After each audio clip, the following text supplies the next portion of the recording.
Hello everyone and welcome to our YouTube family. I hope आप सभी ठीक होंगे।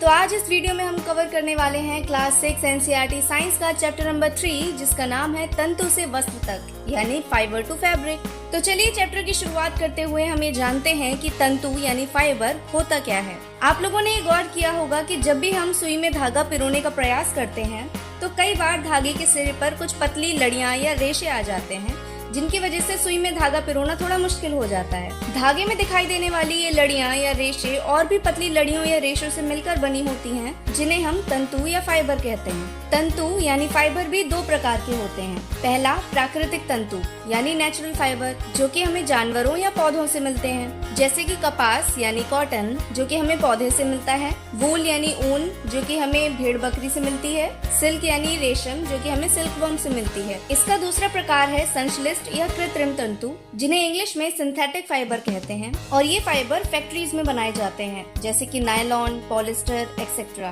तो इस चैप्टर को आसानी से समझने के लिए हम पहले ये समझेंगे कि तंतु से धागा कैसे बनाया जाता है और फिर समझेंगे धागे से वस्त्र कैसे बनाए जाते हैं। तो हम यहाँ एग्जाम्पल लेके चलते हैं कपास यानी कॉटन का। कपास के तंतु से धागा बनाने के लिए सबसे पहले हमें कपास को उनके बीजों से अलग करना पड़ता है, उसे अच्छे से साफ करना पड़ता है और इसी प्रोसेस को हम इंग्लिश में गिनिंग कहते हैं और हिंदी में कहते हैं कपास ओटना। गिनिंग के बाद इन तंतुओं को सीधा और सुलझाया जाता है ताकि ये सब एक ही दिशा में हो जाएं और इस प्रोसेस को कहते हैं कार्डिंग या कॉम्बिंग। तंतु को सुलझाने के बाद इन सुलझे हुए तंतु को स्पिनिंग व्हील या चरखे पे घुमा के धागा बनाया जाता है और तंतु से धागा बनाने के इसी प्रोसेस को हम कहते हैं स्पिनिंग और हिंदी में इसे कहते हैं कताई।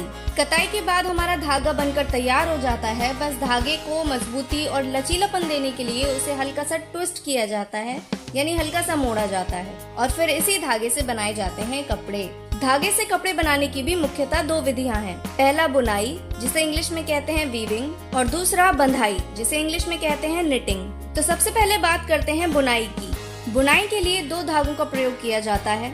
दोनों धागों को ऊपर नीचे करके जाल जैसा बुना जाता है और ये काम लूम पर किया जाता है। बेडशीट, साड़ी या शर्ट के कपड़े इसी विधि से बनाए जाते हैं। दूसरे नंबर पर हम बात करते हैं बंधाई की। इस विधि में केवल एक ही धागे का यूज किया जाता है और एक ही धागे को लूप बनाकर एक दूसरे में डालकर निकाला जाता है ताकि कपड़ा लचीला और नरम हो जाए। इस काम को हाथों से और मशीनों से दोनों से किया जाता है। स्वेटर, वुलन सॉक्स और मुफलर इसी विधि के द्वारा बनाए जाते हैं। तो देखा आप सभी ने कि तंतु से वस्त्र यानी फाइबर से फैब्रिक बनाने का काम कितना मेहनत भरा है। अब आप सब मुझे कमेंट करके बताइए कि जो कपड़े आपने पहने हुए हैं वो किस विधि के द्वारा बनाए गए हैं, बुनाई से या बंधाई से। इसी के साथ ये चैप्टर भी खत्म होता है। तो मिलते हैं आपसे अगली वीडियो में, तब तक के लिए टेक केयर, बाय बाय।